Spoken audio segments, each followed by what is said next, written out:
السلام علیکم، welcome to my channel. تمام نیو اپڈیٹس کے لیے چینل کو سبسکرائب کر لیں تاکہ آپ کو مزید نوٹیفیکیشن بوقت مل سکے۔ دل میں اتر جانا اور دل سے اتر جانا، ان دونوں میں بظاہر تو لفظوں کا ہیر پھیر ہے، لیکن اس کا اندازہ تب ہوتا ہے جب انسان کی آرزوئے محبت کا دامن تار تار ہو چکا ہوتا ہے۔ اس کے ساتھ بھی کچھ ایسا ہی ہوا تھا۔ سردیوں کی یک بستہ رات تھی، وہ کرسی پر بیٹھی نہ جانے کن سوچوں میں گم تھی۔ وہ ایسے بیٹھی تھی جیسے کوئی پتھر کی مورتی ہو، سوچوں میں گم، آنکھوں سے آنسوؤں کے قطرے سامنے موجود بچپن کی ڈائری پر گرے اور ڈائری کے ورق کو گیلا کرتے ہوئے اپنی موجودگی کا احساس دلانے لگے۔ تو اچانک اس کی نظر گھڑی پر پڑی۔ رات کے 1 بجے کا وقت تھا۔ وہ جلدی سے اٹھی، کھڑکی کا پٹ کھول دیا۔ سرد ہوا کے جھکڑ بار بار کھردری دیواروں سے ٹکرا رہے تھے، مگر پتھر کا دل رکھنے والی ان دیواروں پر ان کا کوئی بھی اثر نہیں ہو رہا تھا۔ پھر اسے اپنا احساس ہوا کہ میری زندگی بھی انہی سرد ہوا کے جھونکوں کی طرح رائگاں گئی، اور اس پتھر دل انسان پر میری محبت کا ذرا بھی اثر نہ ہوا۔ یہ خیال آنا تھا کہ اس کی آنکھوں سے آنسوؤں کا نہ رکنے والا سلسلہ شروع ہو گیا۔ امر کی پیدائش ایک کھاتے پیتے گھرانے میں ہوئی تھی۔ وہ 5 بہنوں میں سب سے بڑی تھی۔ چھوٹے بڑے سبھی اس کے ناز نخرے برداشت کرتے تھے۔ ایک تو وہ بہت حسین تھی اور دوسرا عقل مند اور سلیقہ مند بھی تھی۔ ابھی وہ مشکل سے 5 برس کی ہی ہوئی تھی کہ اسکول جانا شروع کر دیا۔ اس کے چچا کا بیٹا سجاد بھی اس کے ہمراہ جاتا تھا۔ وہ عمر میں اس سے تھوڑا سا بڑا تھا اور دیکھنے میں بھی بہت خوبصورت نظر آتا تھا۔ دونوں اکٹھے راستے میں باتیں کرتے، لڑتے جھگڑتے اور راستوں میں درختوں سے چھیڑ چھاڑ کرتے ہوئے گزر جاتے تھے۔ کبھی کبھار لڑائی جھگڑا بھی ہو جاتا تو پھر خود ہی صلح کر لیتے تھے۔ وقت کے گزرنے کا پتہ نہیں چلتا۔ امر تیسری اور سجاد چوتھی کلاس میں پڑھتے تھے۔ دونوں کا آنا جانا ایک ساتھ تھا۔ وہ اسکول آتے جاتے جس راستے سے گزرتے تھے وہاں پر ایک پرانا مکان بھی موجود تھا، جس کے بارے میں لوگوں کا کہنا تھا کہ یہاں پر ایک جوڑا رہتا تھا۔ دونوں کو کسی دشمن نے قتل کر دیا تھا، لیکن ان کی روحیں ابھی تک اس مکان میں رہتی تھیں۔ ایک دن دونوں نے اس مکان کو دیکھنے کا فیصلہ کیا اور ایک دوسرے سے وعدہ کیا کہ وہ اس بارے میں کسی کو نہیں بتائیں گے۔ دونوں اس مکان میں داخل ہوئے۔ مکان میں تاریکی کا راج تھا۔ چھت پر الوؤں کا بسیرا تھا۔ جب ایک الو اس سے ٹکرایا تو اس نے زور زور سے رونا شروع کر دیا۔ سجاد نے اسے کتنا منایا اور دلاسا دیا تھا، لیکن اس کا تو روتے روتے برا حال تھا۔ گھر جاتے ہی وہ بخار میں مبتلا ہو گئی تھی اور 2 دن اسکول بھی نہیں گئی تھی۔ اسے وہ وقت بھی یاد تھا جب وہ اسکول سے واپسی پر ایک تالاب کے کنارے بیٹھ کر پانی میں پتھر پھینکا کرتے تھے، اور کیسے سجاد قریبی باغ سے چوری چوری آم توڑ کر لایا کرتا تھا، کیسے اسے گھر سے چرائے ہوئے بادام کھلایا کرتا تھا، اور ساتھ ہی اس سے یہ وعدہ بھی لیتا تھا کہ وہ گھر میں کسی کو نہ بتائے۔ وقت گزرتا چلا جا رہا تھا۔ سجاد 5ویں میں تھا اور اسے اب 1 سال بعد یہ اسکول چھوڑنا تھا، کیونکہ یہ پرائمری اسکول تھا اور وہ مزید یہاں نہیں پڑھ سکتا تھا۔ جب امر یہ سوچتی کہ سجاد کے جانے کے بعد وہ اکیلی رہ جائے گی تو وہ اداس ہو جاتی تھی۔ اصل میں وہ دونوں ایک دوسرے سے پیار کرنے لگے تھے، مگر محبت کا اظہار کرنا نہیں جانتے تھے۔ سجاد بھی اسے بہت پسند کرتا تھا۔ سجاد 5ویں کا امتحان پاس کر کے شہر کے ہائی اسکول میں جا چکا تھا۔ اب جب وہ ان راستوں پر اکیلی اسکول جاتی تو سجاد کتنا یاد آتا تھا اور وہ کتنا اداس ہوتی تھی۔ وہ دن کتنا ہی سہانا تھا جب اتوار کے دن سجاد کی امی امر کے گھر آئی تھی اور اس کی امی سے امر کا سجاد کے لیے ہاتھ مانگا تھا، تو اس کی امی کی بھی یہی خواہش تھی۔ وہ بھی یہ بات سن کر پھولے نہ سمائی تھی، اور آن کی آن میں سب گھر والوں کی رضامندی سے دونوں کی منگنی ہو گئی تھی۔ دونوں کس قدر خوش تھے، مگر قدرت کو تو کچھ اور ہی منظور تھا۔ سجاد BA کا طالب علم تھا اور امر FSC کر رہی تھی۔ وہ اچھے نمبر حاصل کر کے ڈاکٹر بننا چاہتی تھی۔ اب وہ کالج خود ہی آتی جاتی تھی۔ اس کے ابا کی طرف سے بھی کوئی روک ٹوک نہیں تھی، کیونکہ وہ بہت روشن خیال آدمی تھے۔ ایک دن زور سے بارش ہو رہی تھی اور وہ کالج سے واپس آ رہی تھی۔ راستے میں کچی سڑک ہونے کی وجہ سے جگہ جگہ کیچڑ تھا۔ وہ گلی سے گزر رہی تھی کہ ایک بائک سے ٹکرا گئی اور گرتے گرتے بچی۔ اگر موٹر سائیکل سوار بر وقت بریک نہ لگاتا تو حادثہ یقینی تھا۔ سامنے دیکھا تو ایک خوبصورت نوجوان اس سے پوچھ رہا تھا، چوٹ تو نہیں آئی؟ ایک تو خوف سے اس کی ٹانگیں کانپ رہی تھی اور دوسرا اسے اس پر شدید غصہ بھی آ رہا تھا۔ اس نے اجنبی کو کھا جانے والی نظروں سے دیکھا और कहा, देखकर नहीं चल सकते, अंधे कहेंगे। उस अजनबी ने उससे मौजरत करते हुए कहा, मैंने तो तुम्हें बचाने की पूरी कोशिश की, लेकिन क्या करूं, मोटरसाइकिल कीचड़ की वजह से फिसल गई और तुमसे टकरा गई। अगर तकलीफ पहुंची है तो सॉरी। सॉरी का लफ्ज सुनते ही उसके कानों में जैसे उस अजनबी की आवाज का रस घुल गया। इतनी प्यारी सूरत और इतनी प्यारी आवाज। फिर वो बुड़बुड़ाते हुए वहां से चल पड़ी।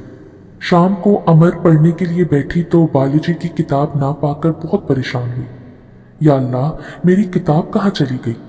फिर उसे अचानक ख्याल आया कि शायद वो वहां गिर गई होगी जहां उसका एक्सीडेंट हुआ था। उस वाक्य का याद आना था कि उसे वो अजनबी याद आ गया।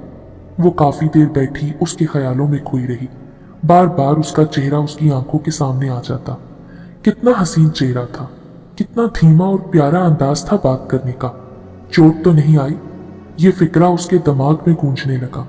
काफी देर बाद जब कुछ समझ न आया तो सोने के लिए बिस्तर में जा घुसी, लेकिन नींद कहाँ। वो उस अजनबी के सहर में मुकम्मल तौर पर गिरफ्तार हो चुकी थी।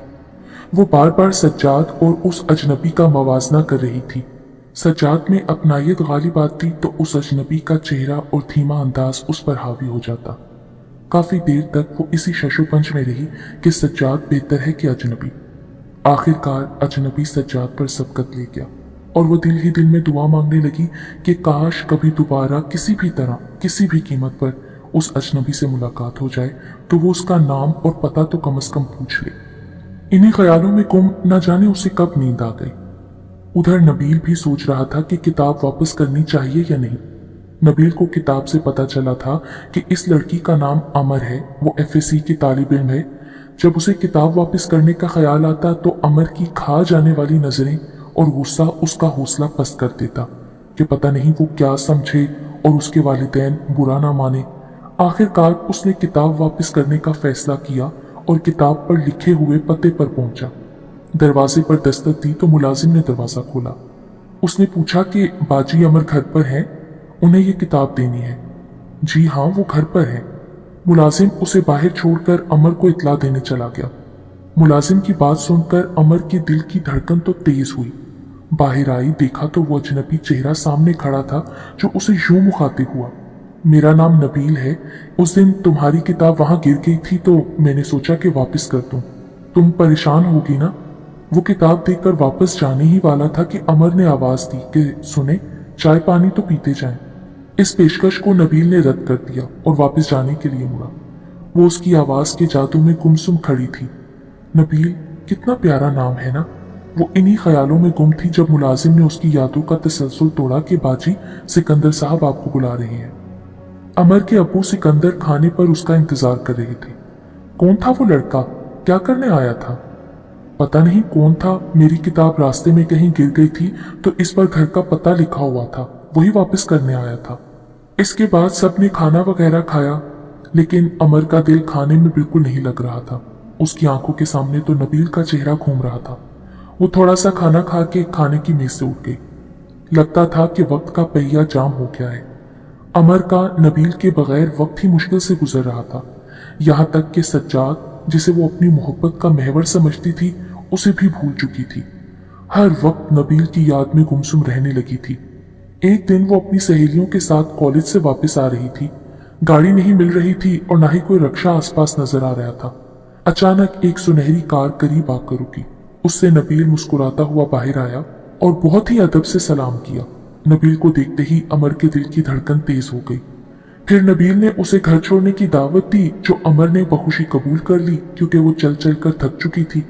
जब अमर के घर के सामने गाड़ी रुकी तो दरवाजे पर अप्पू उसका इंतजार कर रहे थे क्योंकि उसे आज काफी देर हो गई थी। अपनी लाडली बेटी को अजनबी के साथ देखकर उनके तो जैसे ओसान खता हो गए। वो गुस्से से लाल पीले हो गए। नबील के सामने तो कुछ न कहा, लेकिन घर में उससे काफी बास बरस हुई। लेकिन लाड प्यार से अमर काफी बिगड़ चुकी थी। उसे माँ बाप की डांट डिपट से कोई फर्क न पड़ा। वो तो नबील के प्यार में बहुत आगे निकल चुकी थी, जहां से अब वापसी नामुमकिन थी। अब तो आए रोज उसकी नबील से मुलाकातें होती। कॉलेज के बजाय नबील के साथ कभी किसी होटल में और कभी किसी पार्क में वो उसकी मोहब्बत के मजे लूट रही थी और अपने दिलो जान कुर्बान कर रही थी। नबील भी एक अमीर घराने से ताल्लुक रखता था माँ बाप वफात पा चुके थे, एक बहन थी, उसकी भी शादी हो चुकी थी। स्याह सफेद का वो अकेला मालिक था। वो भी अमर पर दौलत पानी की तरह बहा रहा था। अमर की चची जब अपने बेटे सज्जाद और अमर की शादी की तारीख पक्की करने आई कि बच्चे अब बड़े हो गए हैं, क्यों ना इनकी शादी कर दें, तो अमर की अम्मी तो यही चाहती थी। उन्होंने भी हाँ कर दी और कहा कि वो अमर और सिकंदर से शाम को बात करके बताएंगी। जब शाम को उन्होंने अपने शोहर सिकंदर से बात की तो उन्होंने भी कहा कि अमर को अजनबी के साथ देखकर मेरा भी यही इरादा था कि जल्दी से जल्दी शादी कर दी जाए, बस अमर से बात कर लो, मेरी तरफ से तो हाँ है।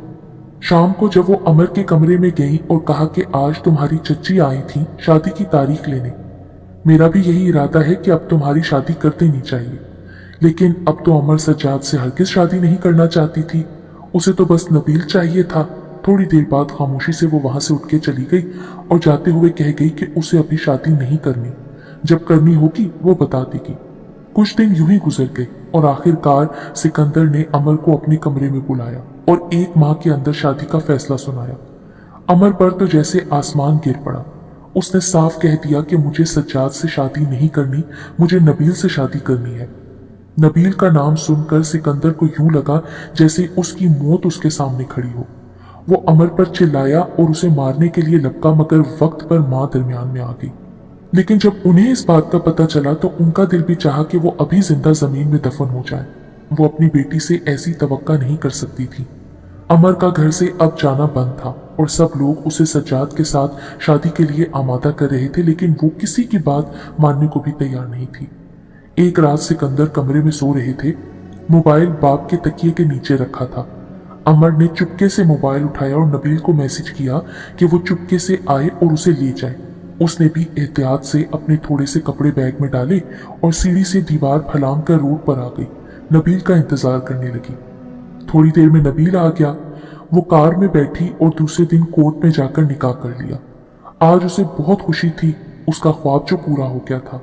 उसे माँ बाप और बहन भाइयों से कोई सरोकार नहीं था। उसे तो बस अपना प्यार चाहिए था जो उसे मिल गया। वक्त बहुत ही अच्छा गुजर रहा था, यहाँ तक कि 1 माह गुजर गया।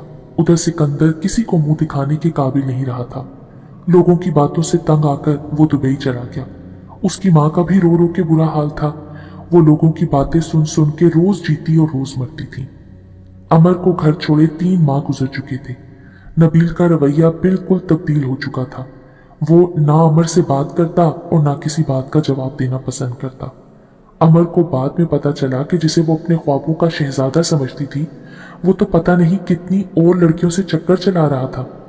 शुरू में तो वो अमर से काम का कहकर जाता और शाम गए वापस आता और खाए बगैर ही सो जाता। अगर अमर उससे खाने का पूछती तो वो टाल जाता कि होटल से खा के आया है। आहिस्ता आहिस्ता अमर को उस पर शक हुआ और फिर ये शक यकीन में बदल गया कि नबील शराब भी पीता है और पता नहीं कितनी और दूसरी लड़कियों के चक्कर में भी पड़ा हुआ है। वो बार बार अपने आप को मुलामत कर रही थी कि जिसकी खातिर उसने माँ बाप और सबको छोड़ा, आज वो उसके साथ ये सलूक कर रहा है। एक रात वो अपनी किस्मत पर रो रही थी। नींद उसकी आंखों से कोसों दूर थी। नबील के नाम से भी उसे नफरत हो गई थी।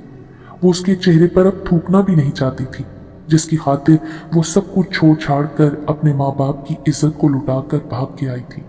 लेकिन अब उसके सामने और कोई रास्ता नहीं था। वो कहाँ जाती? रोजाना जीती, रोजाना मरती। गम से तो खूबसूरत चेहरा मुरझा गया था और वो खुद सूख कर लकड़ी हो गई थी, मगर नबील को उसकी कोई परवाह नहीं थी। अचानक दरवाजे पर दस्तक हुई। उठकर उसने दरवाजा खोला। सामने नबील खड़ा था। उसके साथ कोई और लड़की भी थी। वो जोर से चिल्लाई, नबील, ये कौन है? ये मेरी बीवी है। नबील ने इत्मीनान से जवाब दिया, नहीं, ऐसा नहीं हो सकता। बीवी तो मैं हूं तुम्हारी, तुम ऐसा कैसे कर सकते हो? उसने चिल्लाते हुए नबील का गिरेबान पकड़ लिया और झंझोड़ते हुए दीवाना वार चिल्ला रही थी, नहीं, ऐसा नहीं हो सकता, तुम ऐसा नहीं कर सकते। तड़ाक से एक थप्पड़ अमर के मुंह पर पड़ा और वो हड़बड़ा कर लड़खड़ाती हुई गिर गई और उठ के दोबारा उससे लिपट कर बोली, नहीं नबील, ऐसा नहीं हो सकता। या तो मैं इस घर में रहूंगी या ये रहेगी। तुम्हें इसे वापस भेजना होगा। मगर नबील के अल्फाज सुनकर उसे यूं लगा जैसे उस पर पहाड़ गिर पड़ा हो। वो कह रहा था, हाँ, मैं भी शकीला से यही वादा करके आया हूं कि इस घर में अब अमर नहीं रहेगी। आज से ये घर शकीला का है और शकीला ही मेरी बीवी है। मैं तुम्हें तलाक देता हूँ, तलाक देता हूँ, तलाक देता हूँ। अगर रात यहाँ गुजारना चाहो तो तुम्हारी मर्जी, वरना सुबह होते ही मेरे घर से चली जाना, वरना मुझसे बुरा और कोई नहीं होगा। ये कहते ही नबील अपने कमरे में शकीला को लेकर चला गया और अंदर से दरवाजा बंद कर दिया। वो सारी रात रोती रही। सुबह मुंह अंधेरे ही वो घर से निकल गई। उसके हाथ में वही बैग था जो वो माँ बाप के घर से लेकर आई थी। दिन भर शहर की गलियों में भटकती रही, लेकिन आखिर कहाँ जाती? कौन था उसका यहाँ? शाम होने को थी, उसकी तमाम उम्मीदें दम तोड़ रही थी। वो सोच रही थी कि वो कहाँ जाए। आखिर उसने सोचा कि वापस माँ बाप के घर जाना बेहतर होगा। जमाने की ठोकरें खाकर मरने से बेहतर है वो बाप की गोली से मर जाए, क्योंकि उसे पता था कि उसका बाप सामने देखकर उसे हरगिज़ जिंदा नहीं छोड़ेगा। वो गाड़ी में बैठी घर की जानिब गामजन थी, मगर जहन में अजीब अजीब किस्म के ख्यालात आ रहे थे। पता नहीं क्या होगा। गाड़ी उसके घर के नजदीक रुक चुकी थी। वो अब घर की जानिब रवा दवा थी। कदमों में लड़खड़ाहट वाज़ेह थी। थोड़ी देर में वो अपने घर के दरवाजे पर थी। दरवाजे पर लगी कॉल बेल का बटन दबाया। मुलाजिम ने दरवाजा खोला और उसे देखकर हैरान रह गया, मगर वो सीधी डरती डरती माँ के कमरे की तरफ जा रही थी कि कहीं बाप ना देख ले। मगर बाप तो वतन छोड़कर जा चुका था। माँ के कमरे के दरवाजे पर दस्तक के लिए हाथ रखा तो दरवाजा खुद ब खुद खुल गया। सामने पलंग पर अधमुई माँ पड़ी थी। वो लपक के माँ के कदमों से लिपट गई। माँ, मुझसे भूल हो गई। वो रो भी रही थी और चिल्ला भी रही थी। माँ उठी तो उससे लिपट गई और ज़ारो कतार रोने लगी। बेटी को रोता देखकर उसे उस पर रहम आने लगा, मगर उसने अपने आप पर कंट्रोल किया और उसे कहा कि दफा हो जाओ यहाँ से, मेरी आंखों से दूर चली जाओ। वो ये सुनकर मुफलूज होकर रह गई। वो ये बात सुनने का हौसला नहीं रखती थी। ये वही माँ थी जो उसकी जरा सी बात पर तड़प जाया करती थी और उसकी खातिर वो अपनी जान निछावर करने को तैयार होती थी। लेकिन आज वही माँ कह रही थी कि मेरी नजरों से दफा हो जाओ। उसे ये भी पता चला था कि उसका बाप उसका दुख और उसकी वजह से मिली हुई रुसवाई लेकर मुल्क बदर हो चुका है। ये ख्याल आते ही उसके रोने की आवाज चीखों में बदल गई। रोने की आवाज सुनकर बहन भाई भी दौड़े चले आए, मगर उसे देखते ही नफरत से निकाह फेर कर चली गई। किसी ने हाल तो बचा सलाम करना भी गवारा नहीं किया। ये रवैया देखकर उसे आसमान अपने ऊपर गिरता हुआ महसूस हुआ। उसे रोता चिल्लाता देखकर माँ की आंखों से भी आंसू जारी थे। वो गुस्से और नफरत के मिले जुले रवैये में कांप रही थी। जब अमर से कुछ ना हो सका तो वो उठकर अपने कमरे में चली गई, जो कभी उसका हुआ करता था। लेकिन अब उस घर में उसे कोई अहमियत नहीं मिल रही थी। वो एक कैदी किसी जिंदगी गुजार रही थी। कोई उसका पुरसाने हाल ना था। माँ का तंदो तेज रवैया, बहन भाइयों का अजनबियों वाला अंदाज, हमसायों, रिश्तेदारों और करीबी लोगों के दिल को जलाते और जिगर को फाड़ते हुए फिक्रे और आवाजें। वक्त तो गुजर रहा था, मगर अमर और उसकी माँ एक कर्ब में मुब्तला थीं कि वालिद की वापसी पर क्या होगा।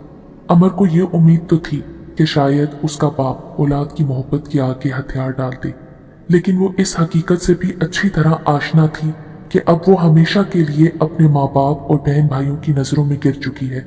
उसे कभी वो इज्जत और मुकाम दोबारा वापस नहीं मिलेगा जो कभी उसका हुआ करता था, क्योंकि इज्जत ही वो चीज है जो एक बार लूट जाए तो दोबारा नहीं